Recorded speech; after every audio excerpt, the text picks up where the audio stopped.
Welcome back to this already the final segment of today's Price of Business. I'm your host, Kevin Price, talking to you about you and your business.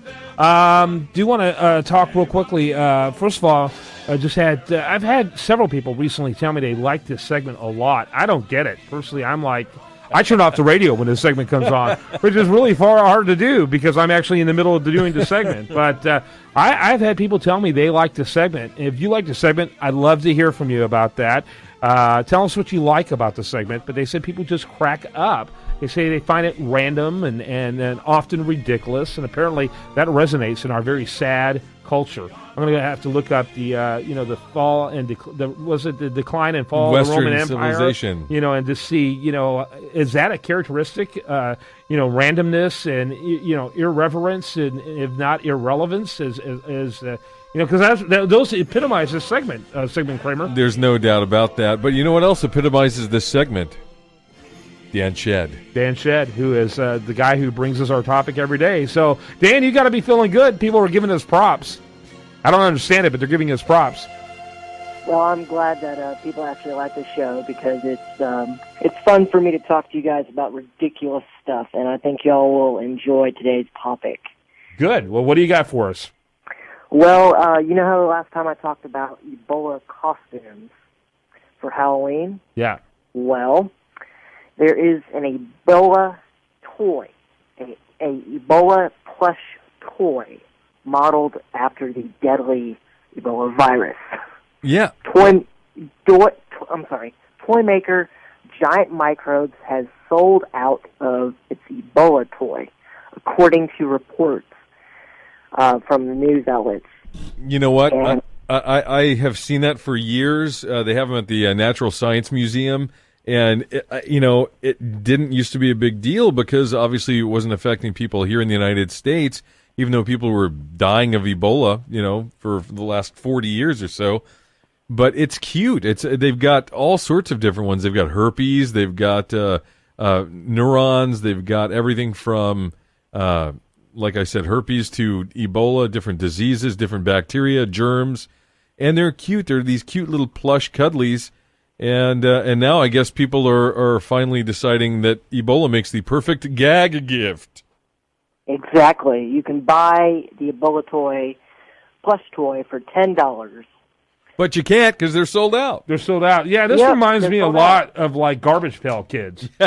I mean, it but resonates. These are cute. But those were yucky looking. These are cute and fuzzy. Yeah, I'm looking at them. Your kid could sleep with it. You may not be alive in the morning, but your kid could sleep with this Ebola thing. Go to sleep with Ebola. Wake up. Well, don't wake up. Embrace Ebola. Don't fear it. Embrace it. It'd be actually even better. Go to sleep with herpes. Wake up with Ebola. Woohoo! Yeah. So you're saying, Sigmund, that this started as this has been around for quite a while, but it's only become interesting simply because it's become relevant to America. Well, like my dad's a neurologist. I bought him one of the neurons years ago. Right. And even back then, look, I bet you if you go to the gift shop at like the Smithsonian, they'll have them there. They have them at thinkgeek.com. They've got them at, like I said, at the Natural Science Museum in Houston at the gift shop. You can go see. They're probably out of Ebola now, but is that such a bad thing to be out of Ebola? Yeah, I think they would want to be permanently out of Ebola. It's the gift that keeps on giving until you die. Now, do they have one for HIV? I bet you they don't. Ooh, that's interesting. Isn't that interesting? Dan, that's your question for you today. Do they have one for HIV? I will definitely do some research on that, but if they have an Ebola toy, maybe they might have an HIV, Yeah, they do. They do? Yeah, I'm looking at it. So they're not. No. They have a whole STD set. Yes, that's right. Give your loved one a set of STDs. You can get the whole STD set. Hepatitis, pox, syphilis. Yeah, the whole 9 yards. HIV, herpes. I love it. Gonorrhea. I love it. Well, see, I was just afraid that they were going to be politically correct and not have HIV because, that wouldn't be politically correct. But they're so dang cute, though. I never knew these STDs were so dang cute. Which STD is the cutest?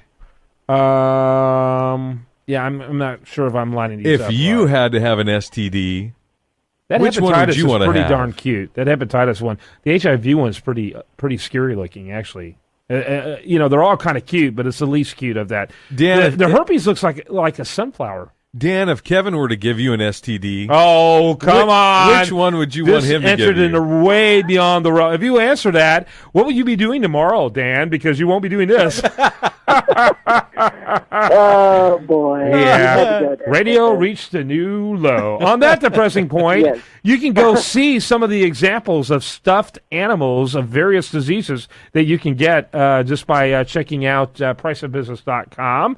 And that was Dan Shedd, intern extraordinaire, Sigmund Kramer, former producer of The Price of Business, and yours truly, Kevin Price. And I hope every single one of you have a great rest of your day and that you spend it right here. With an STD of your choice.